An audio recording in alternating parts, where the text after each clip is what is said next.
Awesome. And Nick, first up for you, how important was it to understand the history of Helping Hands, the program, the Capuchin monkeys, in order to understand the depth of the characters that were in Gigi and Nate?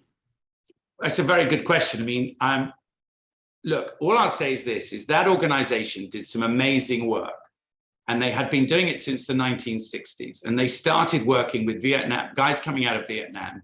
And they started working with really early rehabilitation for veterans. And they were going for, they've been going 30, 40 years.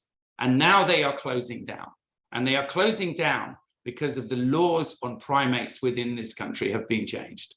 And it is a crying shame that the debate about the use of service animals has been sectionalized so much in this country, where now I think there's only about 4 or 5 states left where you can actually have a primate working with you as a disabled person. And I think that's not altogether healthy. I don't think it's progressive, and I don't think it's interesting. Yeah.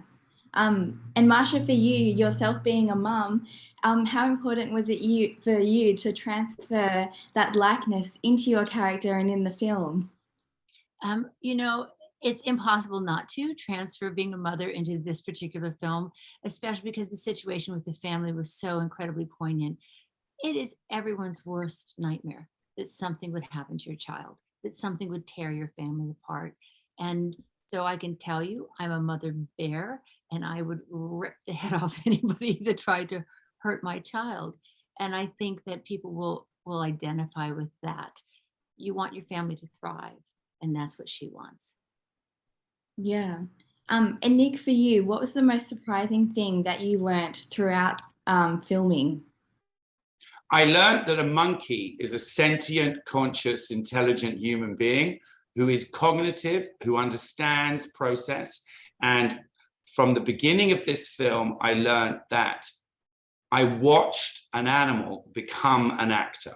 In other words, I watched an animal understand the functions of a movie set, and literally by the last 2 weeks of shooting, be conscious of everything that almost a normal actor would be conscious of. And that was completely revelatory. Yeah, absolutely. And Marcia, for you, how important was the narrative to you for other people out there to understand what Helping Hands had been doing, and how important was it to have this opportunity for yourself? I think it's what Helping Hands is doing is extraordinary. And I think people's fear or resistance to it was not logical, as so many things are happening today that aren't logical. These are not monkeys taken from the wild. These are not monkeys ripped from their mother and their families. These are monkeys that are rescued. And they can be rescued and sent to a zoo, or they can be rescued and sent to where? And instead, they are rescued and they have the opportunity to be in a relationship with a family, with a person, helping that person. So it's a win-win. It's a symbiotic relationship, and it is absolutely beautiful. And I support it 100%. And just to add to that quickly, the normal life of a Capuchin monkey in the wild is between 10 and 15 years. The lifespan of a monkey working with humans is 45 years. So look at that from a perspective of the life you're giving the primate. Yeah, absolutely. It's beautiful. And Nick, last question for you. What is the meaning of this film personally to you? The meaning is love. I mean, the meaning is triumph. Surely the meaning is the triumph of absolutely a family over adversity, the triumph of a mother's love, getting her son to be conscious and aware and alive again.